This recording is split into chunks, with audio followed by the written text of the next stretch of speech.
गीता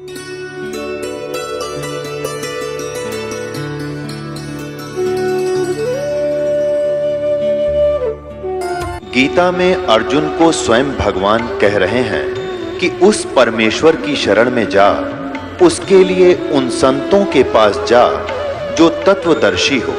इसी प्रकार हजरत मोहम्मद को उनका अल्लाह कह रहा है कि कोई और पूर्ण परमात्मा है। उसको पाने के लिए उन तत्वदर्शी संत की तलाश कर। वो प्रभु कौन है, ये जानने के लिए कृपया अवश्य सुनिए जगत गुरु तत्वदर्शी संत रामपाल जी महाराज के अमृत वचन। तो उस परमेश्वर कबीर देव के विषय में गरीबदास जी महाराज जी ने गरीबदास साहिब जी को मिले, उसी के बारे में वेद यही गुणगान कर रहे हैं चारों वेद के। वो परमात्मा पूर्ण ब्रह्म है कबीर, और वो ऐसे आता है, अपनी प्यारी आत्माओं को मिलता है, अपने शरीर को हल्का करके आता है। अब गरीबदास जी ने अपनी ब्रह्म वेदी में कहा है, गरीबदास जी ने अपनी अमृतवाणी में परमेश्वर की महिमा बताते हैं। गैबी ख्याल विशाल सतगुरु अचल दिगंबर थीर हैं, भक्ति हेत आन काया धर आए, अवगत सहत कबीर है। अब वही ज्ञान तो पवित्र वेद बतावें और वही ज्ञान आंखों देखा संत बतावें, तो फिर के कंसेप्ट क्लियर होने में कसर रहेगी? फिर क्या कौन सी कमी रहेगी? भगवान कौन है, कैसा है, कहाँ रहता है और कैसे हमें मिलता है, किस किस को मिला है, ये प्रमाण हमारे समक्ष है। गैबी ख्याल विशाल सतगुरु अचल दिगंबर थीर हैं, भक्ति हेत आन काया धर आए, अवगत सहत कबीर है। नानक दादू अगम अगादू, तेरी जहाज खेवट सही, सुख सागर के हंस आए, भक्ति ही रंबर उड़दरी, कोटि भानु पर काश पूर्ण, रोम रोम की लारे है, अचल अभंगी है सतसंगी, ये अवगत का दीदार है। धन सत्य गुरु उपदेश देवा, 84 भ्रम मेटही, तेज पुंज अन देह धर कर, इस विधि हमको बैठ ही, शब्द निवास आकाश वाणी, ये सत्य गुरु का रूप है। चंद सूरज ना पवन न पानी, न जा छाया धूप है। रहता रमता राम साहेब, अवगत अलह अलेख है, भूले है पंथ विटम्बवादी, वो कुल का खाविंद एक है। रोम रोम में जाप जप ले, अष्ट कमल दल मेल है, सुरत नृत को कमल पठाओ, जहाँ दीपक बिन तेल है। हरदम खोज हनोज हाजर, त्रिवेणी के तीर हैं, दास गरीब तबीब सतगुरु, बंदी छोड़ कबीर हैं। आदरणीय गरीबदास साहिब जी ने कहा है कि ये गैबी ख्याल विशाल सतगुरु अचल दिगंबर थीर है। गैबी माने गुप्त, ये विशेष रहस्यमय ज्ञान है जो मैं तुम्हें बता रहा हूँ। वो परमात्मा अचल दिगंबर थीर है। थीर माने एक सदा रहने वाला स्थिर। भक्ति हेत कायाधर आए, वो अन्य कायाधर आए, अवगत सत कबीर है। वो कैसे आता है, किस किस को मिला है? उन अच्छी आत्माओं को। नानक दादू अगम अगादू, तेरी जहाज खेवट सही, वो सुख सागर के हंसाए, भक्ति ही रंबर उर्धरी। इन पुण्यात्माओं में श्री दादू जी, श्री नानक जी में कहते हैं बहुत पुण्यात्मा प्राणी थे जिनको भगवान आकर मिला। ये सुख सागर के हंस थे, ये बहुत अच्छी आत्माएं थी, सच्ची तड़पती प्रभु की, उनको मालिक आकर मिले, अपनी सच्चाई अपने तत्व ज्ञान से परिचित करवाया। और कोटि भानु प्रकाश पूर्ण, रोम रोम की लार है, कोटि करोड़ करोड़ सूर्य का प्रकाश के तुल्य कहते हैं, एक एक रोम इतना तेजो में है उस कबीर भगवान का। कोटि भानु प्रकाश पूर्ण, रोम रोम की लार है, अचल अभंगी है सत्संगी, ये अवगत का दीदार है, ये दर्शन है उस परमात्मा के वहां सतलोक में, तेजो में, शरीर में। और यहां वो हल्का तेज, धन सतगुरु उपदेश देवा 84 ब्रह्म मेट ही। कहते धन है वो सतगुरु, हमें उपदेश देने के लिए, सतज्ञान बताने के लिए आते हैं, और हमारा 84 लाख योनियों में भ्रमणा भटकना मिटाने के लिए आते हैं। और कैसे मिलते हैं? धन सतगुरु उपदेश देवा 84 ब्रह्म मेट ही, तेज पूंज अन्य देह धर कर, इस विधि हमको बैठ ही। वो हल्का तेज पुंज का शरीर बना कर, वैसे तो करोड़ सूर्य मिला दे, करोड़ चंद्रमा, ऐसा एक रोमकूप का प्रकाश हम नहीं देख सकते। अन्य तेज पुंज अन्य देह धर कर, इस विधि हमको बैठ, ऐसे वेद कह रहे हैं कि वो अपने शरीर को सरल करता हुआ, यानी हल्के तेज पुंज का बना करके श्रेष्ठ आत्माओं का आकर मिलता है।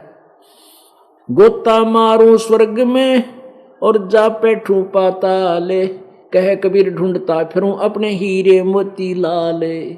खुद परमात्मा वही वाणी कह रहे हैं कि गोता मारूं स्वर्ग में चला जाता हूं, और फिर जा बैठूं पाताल, और कह कबीर मैं अपना ढूंढता फिरूं अपने हीरे मोती लाल, अपनी प्यारी आत्माओं को ढूंढ ढूंढ कर अपने से परिचित कराता हूं। फिर वो ना जाने कितनों को परिचित करा देते, मेरी महिमा गाते। शब्द निवास आकाश वाणी, यो सत्य गुरु का रूप है, चंद सूरज नहीं पवन न पानी, न जा छाया धूप है। जो परमात्मा के विषय में ये ज्ञान ये दास दे रहा है, गरीबदास जी कहते हैं, ये उस परमात्मा की दी हुई ही अमर वाणी है, आकाशवाणी है। और ये वहां रहता है परमात्मा, जाना कोई चंद्रमा ना सूर्य, स्वयं प्रकाशित लोक है वो। रहता है रमता राम साहेब, अवगत अलह अलेख है, भूले है पंथ विटम्बवादी, वो कुल का खाविंद एक है। ये नाना प्रकार के पंथ बन गए, कहते हैं ये भूल रहे हैं वो कुल का मालिक, कुल का स्वामी, कुल का पति, खामिद माने पति, खसम, वो कुल का मालिक एक ही बंदी छोड़ है, वो एक ही सबका मालिक है, कुल का मालिक कबीर है। रोम रोम में जाप जप ले, अष्ट कमल दल मेल है, सुरत नृत को कमल पठाओ, जहाँ दीपक बिन तेल है। कहते जो तुम्हारे को मंत्र दिया उसका जाप करते रहो, और नहीं यकीन होता है तो अंदर जाकर देखो, शरीर में सबके एक जैसे कमल बने हैं, और उनमें बगैर किसी तेल के, यानी दीपक ज्योति जग रही है, प्रकाश है। हरदम खोज हनोज हाजिर, त्रिवेणी के तीर हैं, दास गरीब तबीब सतगुरु, बंदी छोड़ कबीर हैं। हरदम खोज हनोज हाजिर, त्रिवेणी के तीर है, दास गरीब तबीब सतगुरु, तबीब माने वैद, यानी हर तरह के रोग के काटने वाला, जन्म मृत्यु के रोग को काटने वाला, और यहाँ के शरीर के दुखों को भी दूर करने वाला, वो बंदी छोड़ कबीर है। अब बताओ के कसर रहेगी, भगवान कौन है, कैसा है, कहाँ रहता है, उसका वो किसने देखा है, सब ये देखे हुए 3 गवाह आपके समक्ष इस सत्संग में आपके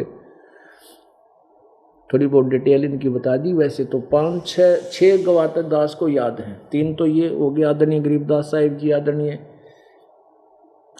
नानक साहिब जी, आदरणीय दादू साहिब जी, आदरणीय मुल्कदास साहिब जी, आदरणीय घीसा दास साहिब जी, आदरणीय धर्मदास साहिब जी, आदरणीय महर्षि रामानंद साहिब जी। ये तो उस परमात्मा के आंखों चश्मदीन गवाह बोले हुए हैं और वेद उनका भेद जो का त्यों बता रहे हैं। तो इससे सिद्ध हो गया कबीर इज गॉड, कबीर परमात्मा। पुण्यात्मा जैसे धर्मदास साहिब जी को परमात्मा आकर मिले थे, कैसे मिले थे? इसी प्रकार एक जिंदा महात्मा का रूप बना के, और जिसमें धर्मदास साहिब जी वो बांधवगढ़ के रहने वाले थे। बांधवगढ़ एक स्थान है एमपी में, मध्य प्रदेश में बांधवगढ़। उस बांधवगढ़ में रहा करते थे। बहुत बड़े पैसे वाले सेठ थे।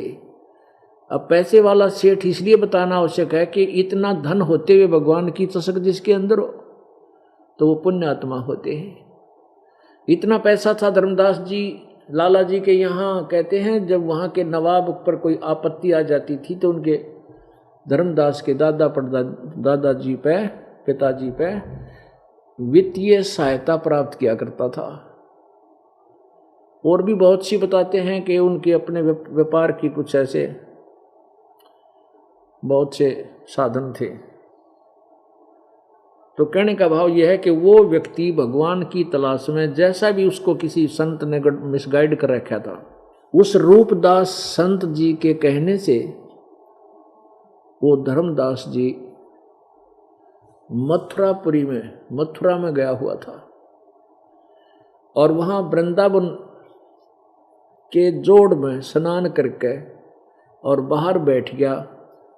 एक कुछ स्थान मिट्टी ते लीप के और उसके ऊपर बैठ करके पहले जोत जलाई। भगवान विष्णु जी की मूर्ति थी, उसको नवाया धोया, नए कपड़े पहनाए और फिर गीता जी का पाठ करने लग गए। परमात्मा बड़े ध्यान से जिंदा महात्मा यानी एक साधु से का रूप बना के, जो मुसलमानों में होते जिंदा महात्मा, एक और कोट सा पहनते हैं घुटना ताई का, और दाढ़ी बड़ी होती है, सिर पे बाल होते हैं, एक टोप सा पहनता है ऐसे। उस जिंदा का रूप बना करके, महात्मा का रूप बनाकर परमात्मा धर्मदास जी से थोड़ी सी दूरी पर बैठकर धर्मदास जी द्वारा की जा रही आध्यात्मिक क्रियाओं और उस गीता जी के पाठ का ध्यान से श्रवण करने लगा। धर्मदास जी ने 7वां अध्याय पढ़ा, क्योंकि वो प्रतिदिन एक अध्याय पढ़ा करते। अब 7वां अध्याय पढ़ा और पढ़ दिया पूरा, और परमात्मा ऐसे ना डलावे। और धर्मदास जी ने सोचा कि ये मुसलमान महात्मा हमारी गीता जी के ज्ञान के ऊपर आसक्त हो गया है, इसको बहुत अच्छा लग रहा है। इसलिए इसने और भी 1-2 जो जिसको वो पसंद करता था, अच्छे अध्याय मानता था, वह भी पढ़ दिए। 15वां अध्याय, 15वां अध्याय, 8वां अध्याय। अब परमात्मा जब धर्मदास जी ने अपना क्रिया कर्म का पूरा कर लिया, नित्य पाठ कर लिया, तो परमात्मा ने कहा धर्मदास जी से पूछा कि आप कौन हो महात्मा जी, कहाँ से आए हो? परमात्मा ने अपने आप को तो एक दास बनाया और धर्मदास जी एक जीव को एक अपने शरण में लेने के लिए, काल के जाल से निकालने के लिए, और कहा हे महाराज जी आप कहाँ से आए हो? आप तो बहुत अच्छे विद्वान पुरुष नजर आते हो। तो धर्मदास जी ने अपनी पूरी इंट्रोडक्शन दी। मैं बांधवगढ़ का रहने वाला हूँ, बहुत बड़ा वैष्णव सेठ हूँ और वैष्णव संत हूँ। वैष्णव, और मैंने रूपदास जी से नाम ले रखा। मैं भगवान विष्णु और भगवान शंकर के अतिरिक्त किसी को नहीं मानता। परमात्मा ने पूछा कि आप जो ये पाठ कर रहे हो, ये वाणी बोल रहे थे, कौन से ग्रंथ की है? तब धर्मदास जी ने कहा कि श्रीमद् भगवत गीता जी को पढ़ रहा था मैं, ये अनमोल ज्ञान है, भगवान श्री कृष्ण जी द्वारा बोला गया। परमात्मा बोले कि श्री कृष्ण जी कौन है, क्या है? तो श्री कृष्ण बता धर्मदास जी ने, श्री कृष्ण जी विष्णु भगवान के, सतोगुण भगवान विष्णु के अवतार हैं और ये सर्वेश्वर हैं, महेश्वर हैं, मृत्युंजय हैं, कालज्ञ हैं, सर्वशक्तिमान हैं। यही ब्रह्मा विष्णु महेश रूप बना करके सारी सृष्टि का कंट्रोल करते हैं, अजन्मा है। अब परमात्मा ने कहा कि मैं आपसे कुछ प्रश्न करना चाहता हूं कि श्री कृष्ण जी ने गीता का ज्ञान नहीं कहा। परमात्मा बोले गीता जी का ज्ञान श्री कृष्ण ने नहीं, काल ने कहा। गीता जी अध्याय नंबर 11 के श्लोक नंबर 32 में गीता ज्ञान दाता कहता है, मैं काल हूं और इस समय इन सब सेनाओं का नाश करने के लिए प्रवृत्त हुआ हूं। परमेश्वर कबीर देव ने कहा कि धर्म महात्मा जी, क्या श्री कृष्ण काल थे? क्या वो नाश करते थे किसी का? श्री कृष्ण काल नहीं थे। श्री कृष्ण जी के पास तो ना जाने एक पशु भी आकर के प्यार पाते थे, गव्वे में उनके पास बैठी रहती थी, दूर जाने दिल नहीं करता था। और ग्वाल बाल और गांव की सभी नागरिक उनसे बहुत अटूट प्यार करते थे। क्या काल हो सकता है? और गीता जी ज्ञानदाता कहता मैं काल हूं और अर्जुन जैसा योद्धा जिससे कांप रहा है, क्या वो श्री कृष्ण सतोगुण हो सकता है? अब धर्मदास की इवन्यों का कृष्ण काल है तो मर गया। तो परमात्मा से धर्मदास ने कहा कि फिर आप क्या बताना चाहते हो? परमेश्वर ने कहा कि मैं ये बताना चाहता हूं, पहले तो ये समझ महात्मा जी कि कृष्ण गीता जी का ज्ञान बोला किसने है? श्री कृष्ण ने नहीं बोला। प्रमाण देते हैं। अब परमेश्वर कबीर जी के आधार से ये दास आपको सुनाएगा। अब गीता जी के ज्ञान की आवश्यकता कब पड़ी? जिस समय कौरवों और पांडवों का युद्ध होने जा रहा था, सेना आमने सामने युद्ध के लिए तैयार खड़ी थी।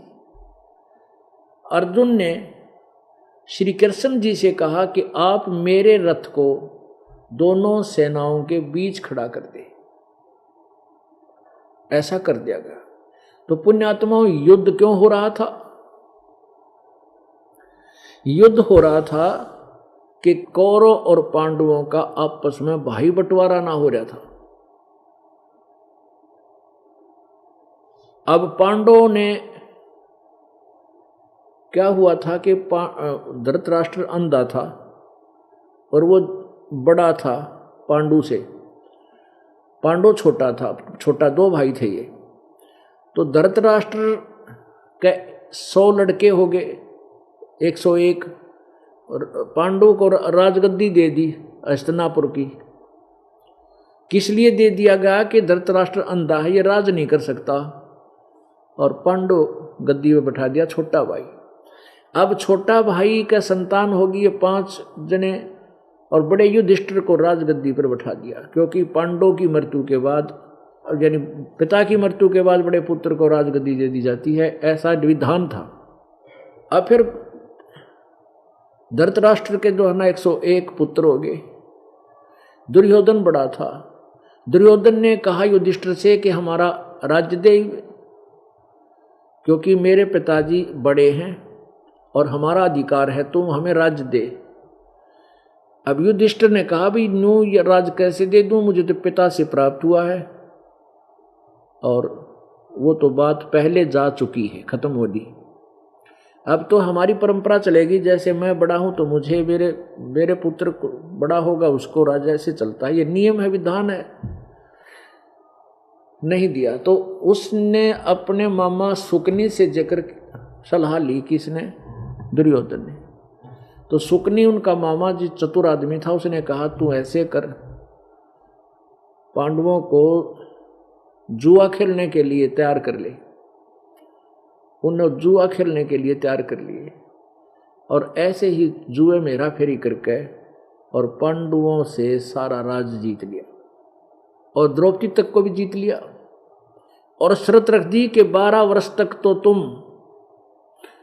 वनवास रहोगे और 13वां वर्ष अज्ञात रहेगा। अगर 13वें वर्ष में तो मुझे दिखाई देगे, कहीं मिल गए तो 12 वर्ष का फिर वनवास रहेगा और उसके बाद तुम्हें तुम्हारा राज्य वापस कर दिया जाएगा। ये शर्त रखी थी। अब वो 12 वर्ष और 13 वर्ष सारे भोग करके पूरे वापस आगे युधिष्ठिर, अब उन्होंने कहा हमारा राज्य वापस दे। दुर्योधन कहने लगा ये तो मेरे बाप दादा की संपत्ति है, तुझे क्यों दे दूं, तू क्या मांगे, भाग यहां से। कहने का भाव ये ऐसा उनका भाई बंटवारा नहीं हुआ, जिस कारण से उन्होंने ये ठान ली कि दुर्योधन ने कहा कि यदि तेरे में ताकत है तो युद्ध करके ले ले। अब जब ये विनाश होने को जा रहा था तो रिश्तेदार बीच बचाव करते हैं, बीच बचाव आकर करते हैं। सभी रिश्तेदार आए, मीटिंग, कई बार मीटिंग हुई, पंचायत हुई, नहीं माने। भगवान श्री कृष्ण भी 3 बार शांति दूत बनकर गया, क्योंकि भगवान श्री कृष्ण की बहन सुभद्रा अर्जुन के ब्याही थी, यानी वो उनका अर्जुन का साला था श्री कृष्ण जी, यानी नाती थे वो। इसलिए अपने बहन का घर उजड़ते देखकर श्री कृष्ण जी ने भी 3 बार प्रयत्न किया कि इनका झगड़ा ना हो और बात सुलझ जा। जब तीसरी बार श्री कृष्ण जी उनका सुलह आपस में कंप्रोमाइज कराने गए तो उन्होंने बता दिया कि हम अब तत् से मस नहीं होंगे। दुर्योधन ने कहा, पांडव भी वहीं उपस्थित थे। श्री कृष्ण जी ने सोचा कि शायद पांडव मेरे रिश्तेदार हैं, मेरे रिलेटिव हैं, इसलिए ये मान रहे हैं कि श्री कृष्ण हमारे साथ है, इसलिए हम विजयी होंगे ही होंगे और श्री कृष्ण जी की सेना भी हमारे साथ होगी, मथुरा वाली, द्वारका वाली। तो कहीं इसलिए ये हार ना मान रहे हो, इसलिए ना युद्ध से हट रहे हो। तो भगवान श्री कृष्ण युद्ध नहीं चाहते थे। भगवान श्री कृष्ण ने कहा पांडव और कौरवों को, भाई सुन लो, एक तरफ मेरी सेना होगी, एक तरफ मैं हूंगा, यानी आज एक तरफ मैं हूंगा तुम कोयसे की तरफ, एक तरफ मेरी सेना होगी और तुम्हारी इच्छा मांग लियो जो सी तुमने ठीक लगे, और मैं हथियार भी नहीं उठाऊंगा, निहत्था रहूंगा। अब ये बात सुनकर पांडवों के पैरों के नीचे की जमीन खिसक गई कि भगवान श्री कृष्ण, क्योंकि हमने इतनी बेशर्मी हम कर नहीं सकते, सेना मांग ले अपने रिश्तेदार न छोड़ के। इतना तो हमने करना पड़ेगा कि हम अपने रिश्तेदार को ही मांगेंगे और दुर्योधन के पास सारी सेना चली जाएगी। और फिर भगवान कह रहे मैं हथियार नहीं उठाऊं। चलो पहले थे सुदर्शन चक्र करते मार मुर दिया करते थे, अब वो भी कहे मैं हथियार ना उठाऊं, तो हमारी हार निश्चित है। पांडवों ने मन में एकदम अपाया बात आ गई। पांडवों ने कहा कि भगवान हम बाहर मीटिंग से बाहर जाकर कुछ अपना विचार विमर्श कर लेते हैं जो आपने कहा है। 5 पांडव बाहर आ गए। कुछ देर बाद सलाह मशुरा करके उन्होंने कहा कि हम भगवान कृष्ण से कहते हैं कि हमें 5 गांव दिला दे, हम युद्ध नहीं करेंगे। अब श्री कृष्ण जी को मीटिंग से बाहर बुलाया और प्रार्थना की कि भगवान हमें 5 गांव दिला दो, हम युद्ध नहीं करना चाहते, हमारी इज्जत भी रह जाएगी और युद्ध भी ना होगा, क्योंकि आप नहीं चाहते युद्ध हो। श्री कृष्ण की खुशी का ठिकाना नहीं रहा और ये कहकर के 5 पांडव अपने घर आ गए।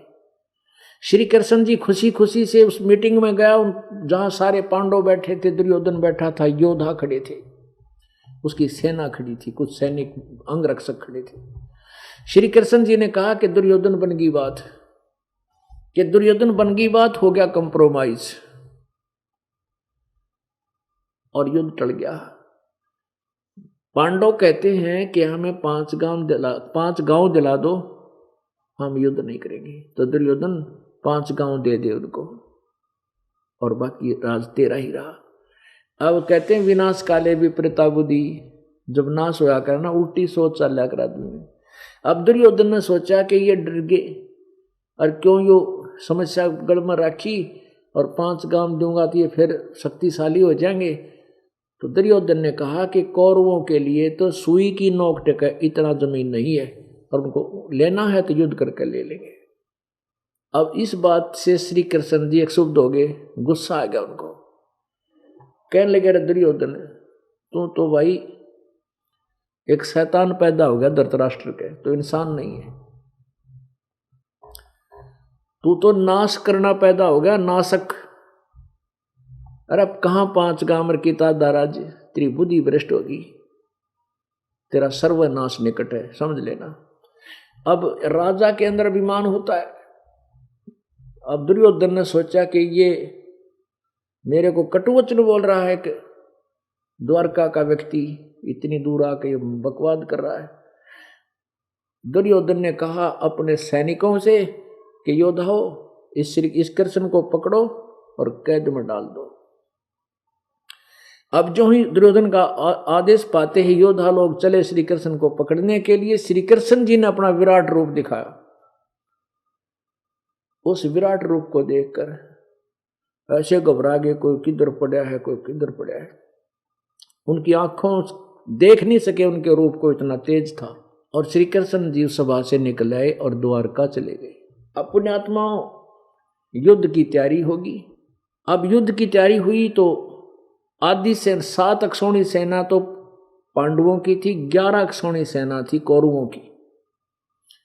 यानी 11 करोड़ तो समझ लो, एक वैसे समझने के लिए 11 करोड़ सेना तो कौरवों की और 7 करोड़ सेना पांडवों की आमने सामने खड़े होगी।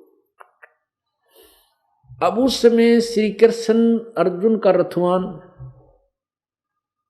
अर्जुन ने श्री कृष्ण जी से कहा, भगवान मेरा रथ दोनों सेनाओं के बीच में रोक दे और मैं देख लूं मेरे सामने कौन टिकने वाला है, ताकि मैं उसको फिर संवार दूं अच्छी तरह। अब श्री कृष्ण ने ऐसा कह करके सुनते ही दोनों सेनाओं के बीच में रथ खड़ा कर दिया। अब पुण्यात्मा वहां देखा, सामने देखा भाई भतीजे खड़े और बेटियों भाई बहनों के पति बहनोई और आपस में चाचे ताऊ की बेटियां दूर नहीं होती, सगे चाचे ताऊ थे बताए। और सामने बहनों बेटियों के दामाद बटे हुए यानी दामाद पति वहां खड़े, अपने रिश्तेदार खड़े, जिन तक सीने से मिला करते थे, राम रमी होया करती थी, प्यार से घूमन जाया करते थे। वो उनके आते थे, हम उनके जाते थे, और आज इनको मारूंगा। अब अर्जुन के मन में साधु भाव उत्पन्न हो गया और मन में सोच लिया, हे भगवान, इससे इस युद्ध से अच्छा तो हम भिक्षा का अन्न खा कर गुजारा कर लें तो भी अच्छा है, हम युद्ध नहीं करूंगा।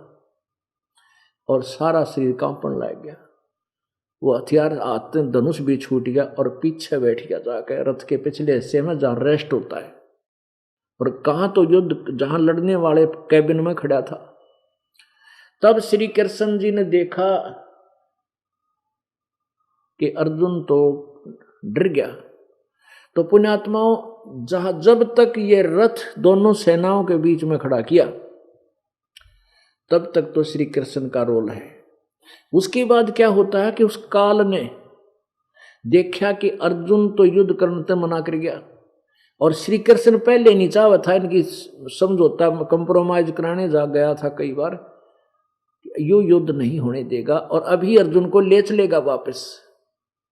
उसी समय वो काल अपने ब्रह्मलोक से चलकर आया प्रेत की तरह, श्री कृष्ण में प्रवेश करके फिर आप बोलने लग गया श्री कृष्ण के शरीर में।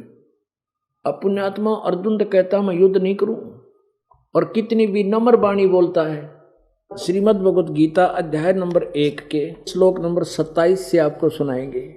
ये देखिएगा, अध्याय नंबर 1 का और श्लोक नंबर 27 में। हाँ, पहले 26 को देखते हैं। 26 में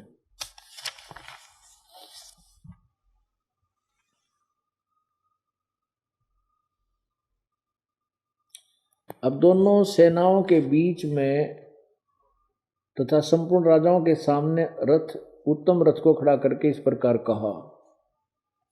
और कृष्ण ने कहा कि युद्ध में जुटे कौरवों को देख। 26 में कहता है कि उनको देख के इसके बाद कुंती पृथुपुत्र अर्जुन ने उन दोनों ही सेनाओं में स्थित ताऊ चाचों को, मामाओं को, भाइयों को, पुत्रों को, पौत्रों को तथा मित्रों को, ससुरों को और सुहृदों को भी देखा। उन उपस्थित संपूर्ण बंधुओं को देखकर वे कुंती पुत्र अर्जुन अत्यंत करुणा से युक्त होकर शोक करते हुए ये वचन बोले। अर्जुन ने ये वचन बोले 28-29 में, हे कृष्ण, युद्ध क्षेत्र में डटे हुए युद्ध के अभिलाषी इस सौजन समुदाय को देखकर मेरे अंग शिथिल हुए जा रहे हैं और मुख सूखा जा रहा है तथा मेरे शरीर में कंपन एवं रोमांच हो रहा है। 30 में कहा, हाथ से गांडीव धनुष छूट गिर रहा है और त्वचा भी बहुत जल रही है तथा मेरा मन भ्रमित सा हो रहा है, इसलिए मैं खड़ा होने के भी मैं भी समर्थ नहीं हूं। 31 में, हे केशव, लक्षणों को भी मैं विपरीत देख रहा हूं। युद्ध में सौजन समुदायों को मारकर कल्याण भी तो नहीं देखता, अपने आदमियों ने मार के बता के भला हुआ हमारा। 32 में कहा है, हे कृष्ण, मैं न तो विजय चाहता हूं और न राज्य तथा सुख को ही। हे गोविंद, हमें ऐसे राज्य से क्या प्रयोजन अथवा ऐसे भोगों से और जीवन से भी क्या लाभ है। 33 में, हमें जिनके लिए राज्य, भोग और सुखादि अभीष्ट हैं, वे ही ये सब धन और जीवन की आस को त्याग कर युद्ध में खड़े हैं। ये तो मरने के लिए आगे और हम युद्ध के हम धन चावें, हमारे जैसा नीच नहीं। 34 में कहा कि गुरुजन, ताऊ, चाचे, लड़के और उसी प्रकार दादे, मामे, ससुर, पौत्र, साले तथा और भी संबंधी लोग हैं। 35 में, हे मधुसूदन, मुझे मारने पर भी यदि तीनों लोक के राज्य के लिए भी इन सब को मारना नहीं चाहता, इसलिए पृथ्वी का तो कहना ही क्या कहता है कि मुझे कोई नो कहे कि इन सब न मार दे और 3 लोग का राज दे जाएंगे, मैं वो भी ना लूं, पृथ्वी वाले का नथ के फूकूंगा। आगे देखो 36 में,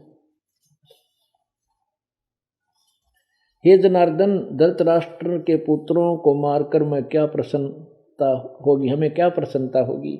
इन अतायतियों को मारकर हमें पाप ही लगेगा। 37 में कहा, अतएव हे माधव, अपने ही बांधव धृतराष्ट्र के पुत्रों को मारने के लिए हम योग्य नहीं हैं, क्योंकि अपने ही बंधु कुटुंब को मारकर हम कैसे सुखी होंगे। 38-39 में, यद्यपि लोभ से भ्रष्ट चित्त हुए ये लोग कुलनाश से उत्पन्न होने दोष को और मित्रों से विरोध करने में पाप को नहीं देखते हैं।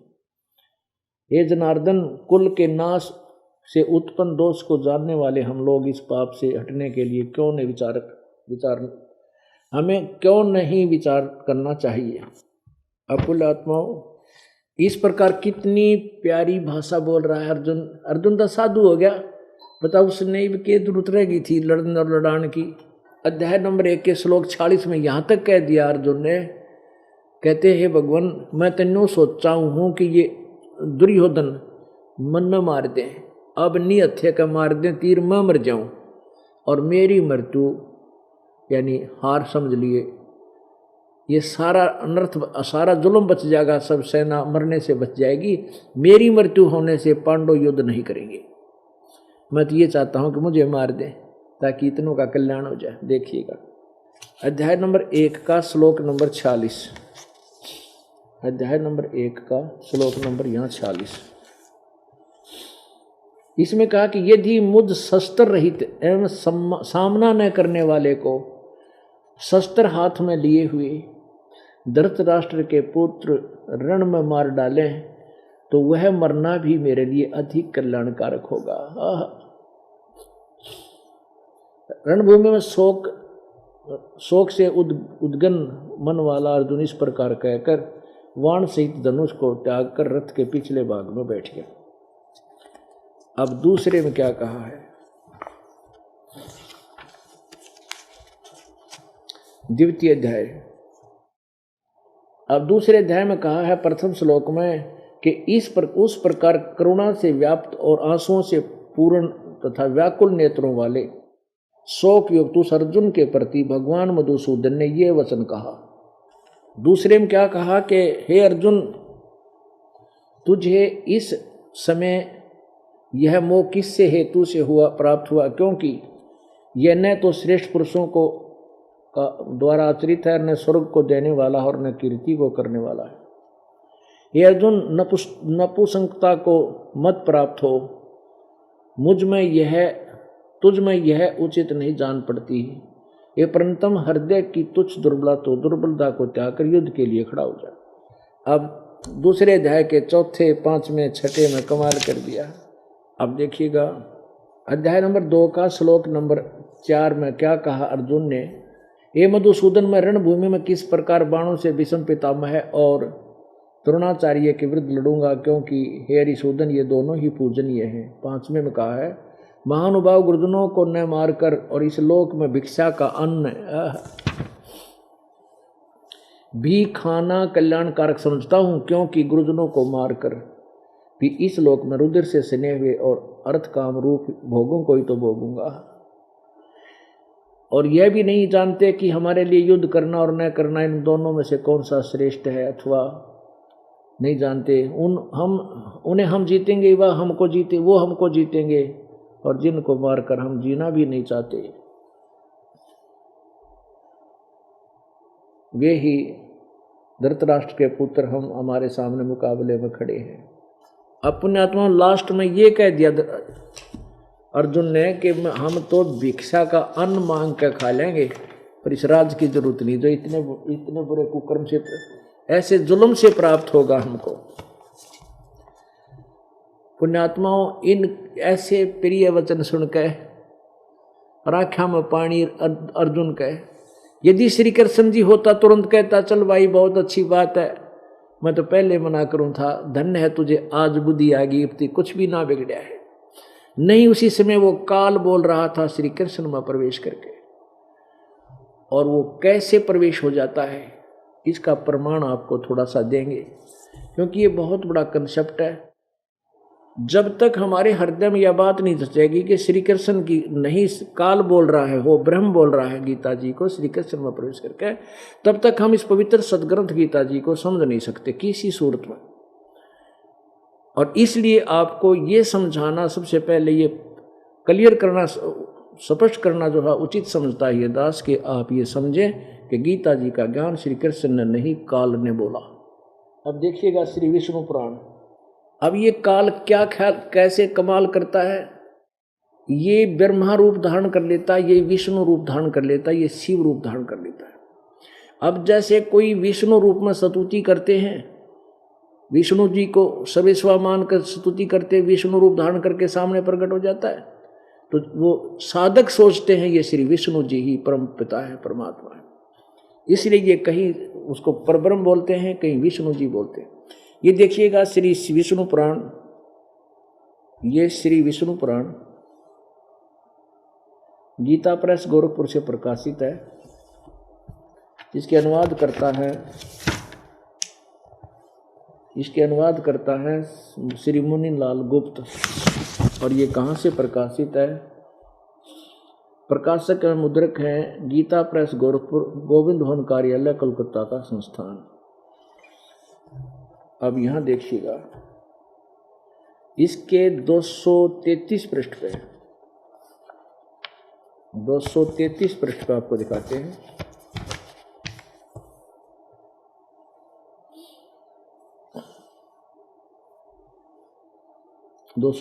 पृष्ठ पे ये प्रथम अध्याय 2 चतुर्थ अंश श्री विष्णु पुराण और पृष्ठ नंबर 233 पे।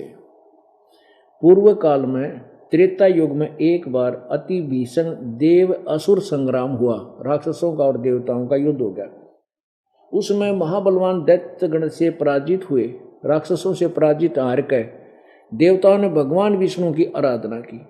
तब आदि अनंत शून्य अशेष जगत प्रतिपालक श्री नारायण ने देवताओं से प्रसन्न होकर कहा, आप लोगों को जो अभिष्ट है वो मैंने जान लिया है। उसके विषय में यह बात सुनिए। राजा ससाद का जो पुरंजय नामक पुत्र है, उस अक्षत्रिय श्रेष्ठ के शरीर में मैं अंश मात्र से स्वयं अवतीर्ण होकर, यानी उसमें प्रवेश करके कुछ समय के लिए संपूर्ण दैत्यों का नाश करूंगा। तुम लोग पुरंजय को दैत्यों के वध के लिए तैयार करो। अच्छा, 242 पे और क्लियर है।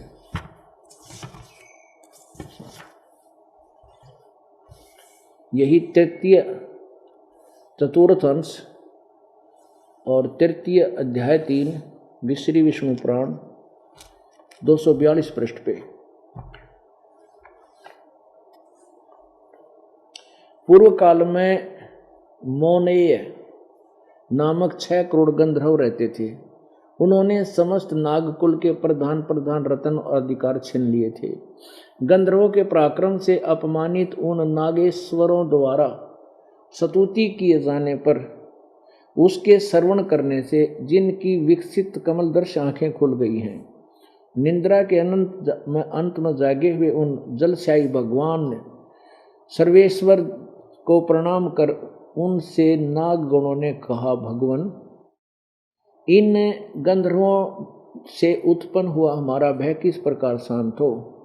तब आदि अनंत रहित भगवान पुरुषोत्तम ने कहा, योनासव के पुत्र मानधाता का जो यह पुरुकुत्स नामक पुत्र है, उसमें प्रविष्ट होकर, प्रेत की तरह उसमें प्रविष्ट होकर मैं उन संपूर्ण दुष्ट गंधर्वों का नाश कर दूंगा।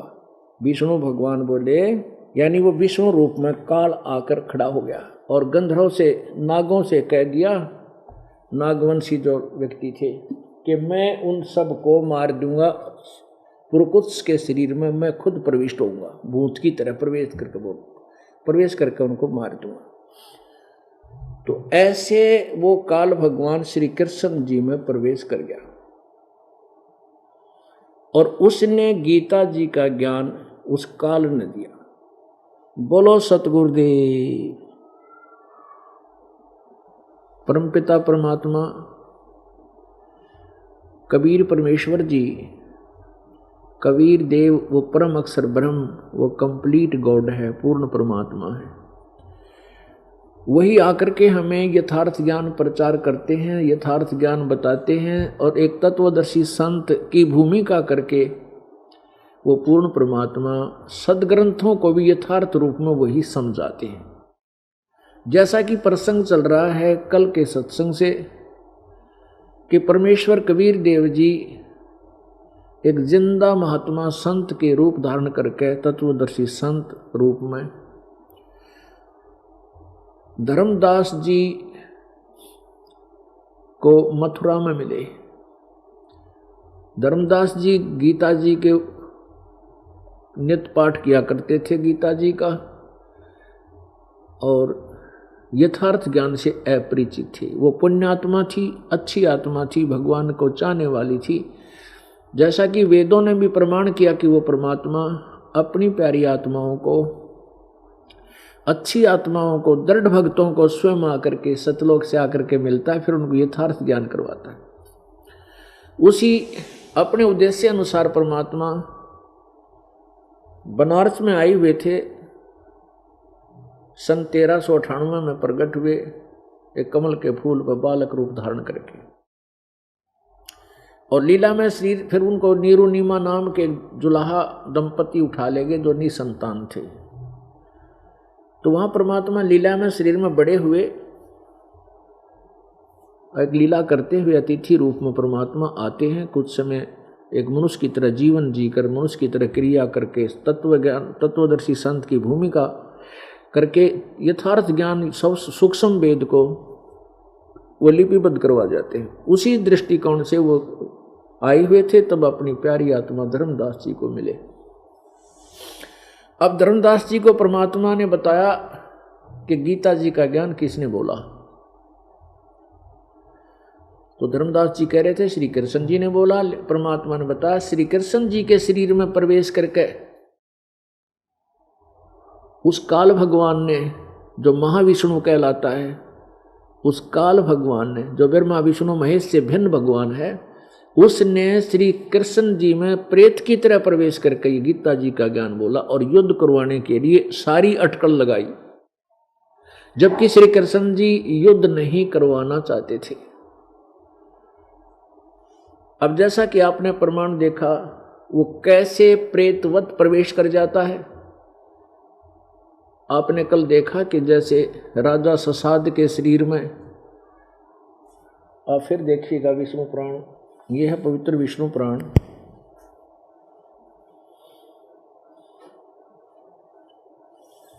गीता प्रेस गोरखपुर से प्रकाशित है।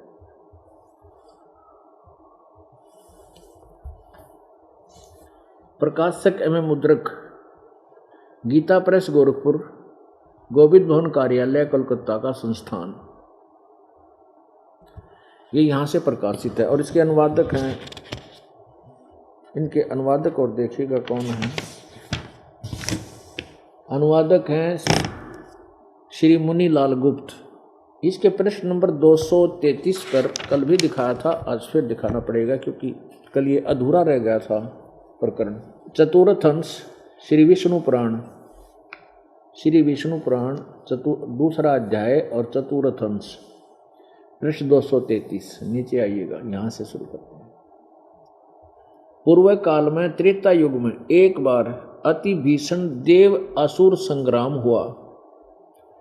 देवता और राक्षसों का युद्ध हुआ। उसमें महाबलवान दैत्य गण से पराजित हुए देवताओं ने भगवान विष्णु की आराधना की। ये भगवान विष्णु, ये काल की आराधना की, ये दिखाएंगे भी आपको। तब आदि अनंत शून्य अशेष जगत प्रतिपालक श्री नारायण ने देवताओं से प्रसन्न होकर कहा, आप लोगों का जो कुछ अभिष्ट है वह मैंने जान लिया है, उसके विषय में यह बात सुनिए। राजऋषि ससाद का जो पुरंजय नामक पुत्र है, पुरंजय उस अक्षत्रिय श्रेष्ठ के शरीर में, पुरंजय के शरीर में, अक्षत्रिय श्रेष्ठ के शरीर में मैं अंश मात्र से अवतीर्ण होकर उसमें प्रवेश होऊंगा, बढ़ूंगा, उसके शरीर में प्रेत की तरह प्रवेश होऊंगा, अवतीर्ण होऊंगा, उन संपूर्ण दैत्यों का नाश करूंगा। अतः तुम लोग पुरंजय को दैत्यों के वध के लिए तैयार करो।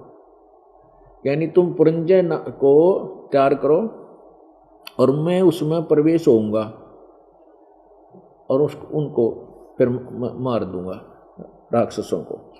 अब 242 पृष्ठ पे देखें, ये है चतुर्थ अंश और तृतीय अध्याय और श्री विष्णु पुराण 42 पृष्ठ।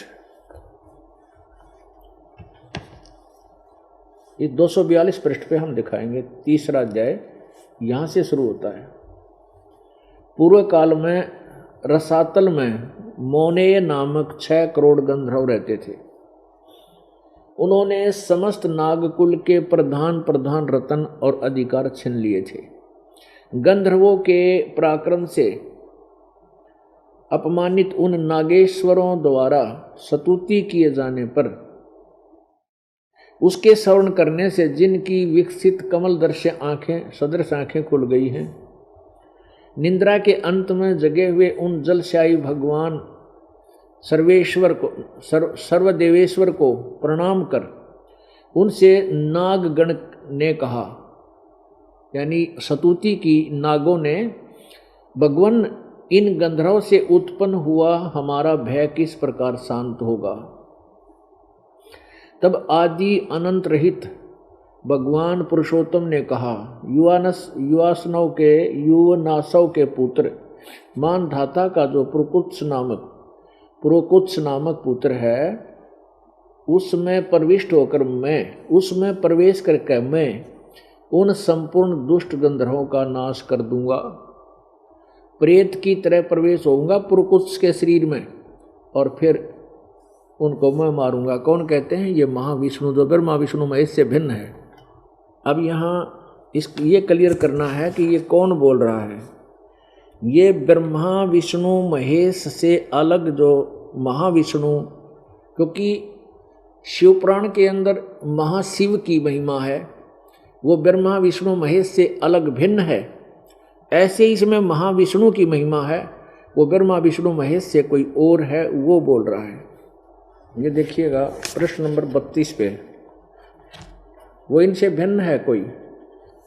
ये प्रश्न नंबर 32, प्रश्न नंबर 32 पे श्री विष्णु पुराण अध्याय 9 और प्रथम अंश। जिस अभूतपूर्व देव की ब्रह्मा विष्णु और शिव रूप शक्तियां हैं, वही भगवान विष्णु का परम पद है। जिस अभूतपूर्व देव की ब्रह्मा विष्णु और शिव रूप शक्तियां हैं, ये ब्रह्मा विष्णु शिव और हैं, और वही भगवान विष्णु का परम पद रूप है। हे सर्वेश्वर, हे सर्वभूतात्मन, हे सर्वरूप, हे सर्वधार, हे अच्युत, हे विष्णु। ये वो विष्णु है जिस विष्णु के बारे में कहा जा रहा है कि मैं उसमें, ये विष्णु बोल रहा है, ये काल बोल रहा है, ब्रह्मा विष्णु महेश से अलग है। हे विष्णु, हम भक्तों पर प्रसन्न होकर हमें दर्शन दीजिए। अब प्रार्थना करता खुद मान रहा है कि ब्रह्मा विष्णु और शिव से रूप शक्तियां हैं, वह भगवान विष्णु का परम रूप है। वही पर भगवान विष्णु का, जिसको देवगुण मुनिगण शंकर और मैं कोई नहीं जान सकते, उस वही परमेश्वर विष्णु का परम पद है। आगे देखिए 102 पर, प्रश्न नंबर 102 पर आपको दिखाते हैं, यानी इनसे अलग है कोई और। 102-3 पर देखें, ये है 102 पृष्ठ श्री विष्णु पुराण अध्याय 22 प्रथम अंश। यहाँ देखो 102 पृष्ठ पे, हे ब्रह्मन, ब्रह्मा विष्णु और शिव ब्रह्म की प्रधान शक्तियां हैं। ये ब्रह्म, हमने यही सिद्ध करना है कि ये ब्रह्म उसमें प्रवेश करके बोला था कृष्ण में। महाविष्णु कहो, काल कहो, ब्रह्म को, ब्रह्मन ब्रह्मा विष्णु और शिव ब्रह्म की प्रधान शक्तियां हैं। उनसे न्यून देवगण हैं और उनके अनंतर दक्ष आदि प्रजापति गण हैं। 103 पर अब देखो प्रश्न नंबर 103 पर, हे महाभाग, ये सर्व ब्रह्म है, विष्णु श्री विष्णु भगवान सर्व ब्रह्म है, यानी इस ब्रह्म को ही विष्णु कहते हैं। श्री विष्णु भगवान समस्त पराशक्तियों के प्रधान और ब्रह्म के अत्यंत निकटवर्ती मूर्त ब्रह्म स्वरूप है।